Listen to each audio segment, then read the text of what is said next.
Halo teman-teman Karyu semua, apa kabarnya nih hari ini? Semoga teman-teman dalam keadaan sehat dan bahagia ya. Oke, kembali lagi ke YouTube channel Sekardio Consulting. Pada hari ini kita akan membahas suatu hal yang tentunya kalian pasti udah pernah mendengarkan sih dua kata ini, menyebutkannya, mengucapkannya, memikirkannya, atau bahkan merasakannya, yaitu adalah kepercayaan diri. Kalian tahu nggak sih bahwa sebenarnya kepercayaan diri ini adalah aspek yang sangat penting dalam kehidupan kita sebagai seorang individu. Iya, individu, di mana kita biasanya kan sangat membutuhkan orang lain dalam setiap perjalanan hidup kita. Nah, setiap individu itu tentunya berbeda antara satu dengan yang lainnya. Nah, setiap dari kita memiliki karakter yang khas dan unik yang melekat pada setiap diri kita. Nah, dari hal tersebut diketahui bahwa terdapat orang yang punya percaya diri dan tidak punya kepercayaan diri. Nah, di mana tentunya pasti kalian berpikir kan, kalau karakter orang itu berbeda-beda ini harus diterima atau tidak oleh kita sebagai pemiliknya. Nah, maka dari itu tidak heran kalau ada orang yang percaya diri dan ada yang tidak percaya diri. Nah, menurut kalian, dari skala 1-5 nih, berapa sih tingkat kepercayaan diri yang kalian miliki? Boleh dong ditulis di kolom komen. Oke, mau angka tersebut ada di angka paling rendah, pertengahan, atau paling tinggi pun, itu nggak apa-apa banget sebenarnya. Tapi yang perlu kalian ketahui bahwa karena hal tersebut merupakan aspek yang paling penting dalam hidup, apakah tidak sebaiknya kita meningkatkan skala tersebut menjadi semakin tinggi, lebih tinggi, dan mempertahankannya jika skala tersebut memang sudah berada di skala angka yang tepat. Nah, untuk itu, yuk kita simak sedikit beberapa hal mengenai kepercayaan diri. Tapi sebelum kita bahas lebih lanjut nih, boleh dong teman-teman subscribe dulu YouTube Sekardio Channel. Aku hitung ya dari 1-5. 1, 2, 3, 4, 5. Oke, terima kasih banyak teman-teman untuk terus support YouTube channel kami. Oke, jadi balik lagi nih, kita akan membahas mengenai kepercayaan diri. Jadi, rasa percaya diri yang dimiliki oleh seseorang akan menentukan kepada bagaimana dia akan menilai dan menghargai dirinya. Nah, ketika orang tersebut kurang percaya diri, sikap dan tindakannya itu yang ia lakukan akan menunjukkan hal tersebut gitu. Nah, apabila diciri-cirikan, orang yang kurang percaya diri ini akan mudah merasa cemas, merasa gugup yang berlebihan pada saat-saat tertentu, merasa dirinya tuh punya kekurangan fisik maupun non-fisik akan dirinya. Jadi dia selalu merasa rendah akan dirinya sendiri. Jadi orang yang kurang percaya diri ini akan terlihat kurang mengenal potensi dirinya, tidak yakin akan kemampuannya, dan cenderung seringkali berpikiran negatif. Nah, diketahui bahwa kurangnya kepercayaan diri ini dapat dialami oleh siapa saja, bahkan tidak memandang kelas ekonomi yang dimiliki oleh siapapun. Nah, menurut Hamdi, kepercayaan diri ini diartikan sebagai keyakinan terhadap diri sendiri sehingga mampu menangani segala situasi dengan tenang.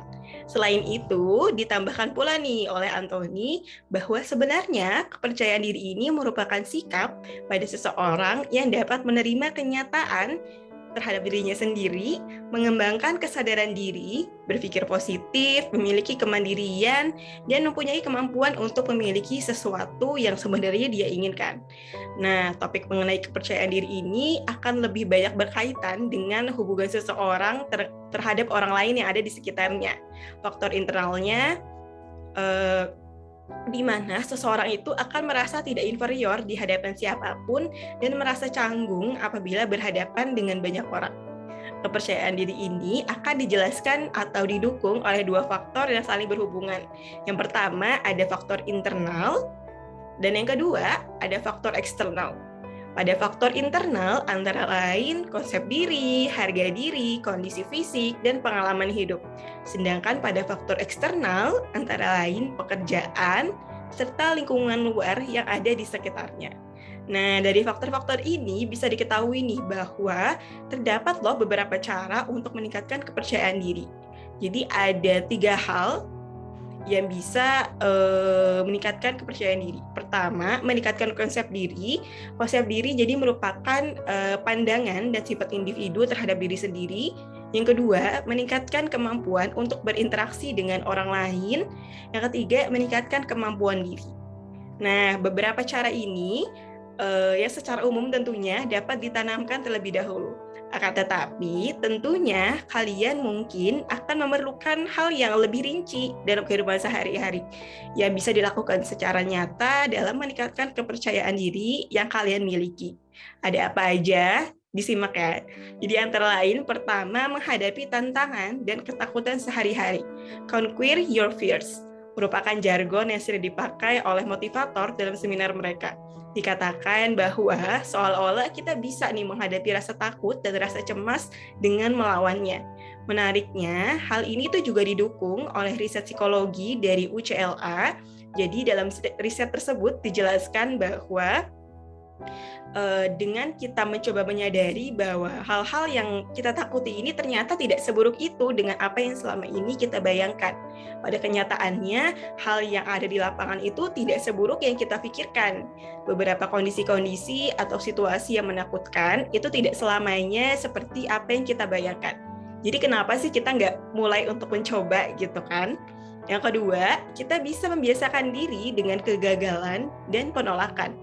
Menurut Profesor Psikologi dan Neuroscience, yaitu Mark R. Leary, itu ada beberapa hal yang kita bisa lakukan untuk membiasakan diri dengan kegagalan ini. Yang pertama, kita bisa fokus pada keunggulan yang kita punya, pada hal-hal positif yang telah kita raih dan yang ada di dalam diri kita. Tanyakan nih ke diri sendiri, apakah kegagalan itu benar-benar berarti banyak buat hidup kita?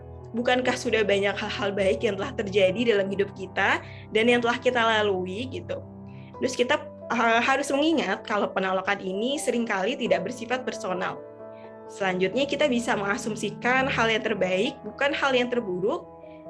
Dan yang terakhir kita bisa menyiapkan diri kita untuk kembali dan mencari dan mencoba pada peluang berikutnya. Kita mungkin nggak akan tahu ada orang di dunia ini yang ingin gagal atau ditolak. Kita tahu lah ya hal itu gitu. Nggak ada orang di dunia ini yang pengen gagal atau pengen ditolak dari keinginan yang emang sudah disusun.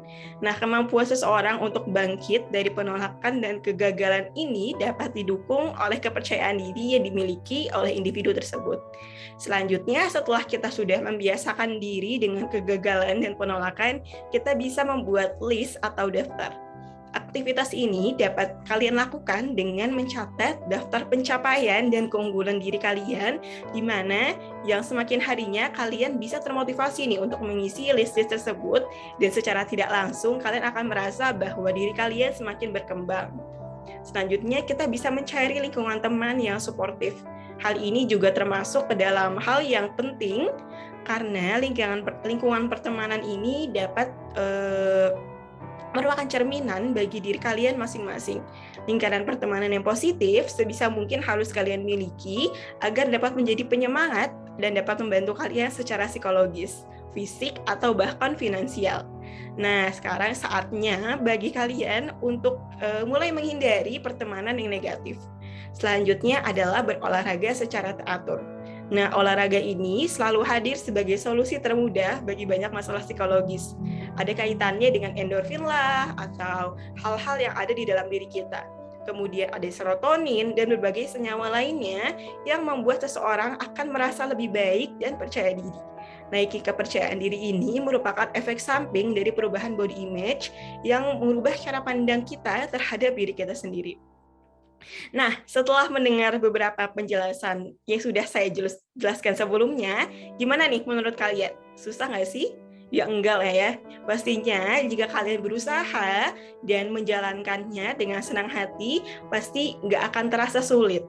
Tentunya dimulai dari sekarang gitu ya, jangan ditunda-tunda lagi, karena tidak ada besok kalau tidak ada hari ini gitu. Jadi, hampir setiap orang di dunia ini pasti pernah merasakan keraguan ketika akan memulai dan melakukan sesuatu. Akan tetapi, apakah tidak lebih baik jika kita menemukan cara yang dapat membuat kita untuk lebih nyaman, mencoba hal-hal baru tanpa rasa takut, gagal, dan malu? Rasa percaya diri ini juga dapat berubah-ubah sewaktu-waktu sesuai dengan kondisi, dan hal itu adalah hal yang wajar. Namun, rasa percaya diri bukanlah sesuatu yang genetis, sehingga kalian dapat selalu memiliki kesempatan untuk mengembangkannya. Jadi, sekarang sudah saatnya nih untuk berhenti membandingkan diri sendiri dengan orang lain. Sudah saatnya untuk memulai sesuatu hal yang positif bagi diri sendiri. Salah satunya adalah meningkatkan kepercayaan diri. Sudah saatnya yakin dan percaya dengan diri sendiri. Ayo coba lihat diri kalian lagi dengan lebih baik dan mari kita menghargainya. Oke, gimana? Sudah mulai ada semangat untuk meningkatkan kepercayaan diri. Jadi teman-teman setelah ini bisa mencoba nih beberapa tips yang sudah saya sebutkan untuk meningkatkan kepercayaan diri. Oke, cukup sampai di sini penjelasan kami hari ini. Sampai bertemu di video selanjutnya. Bye, terima kasih.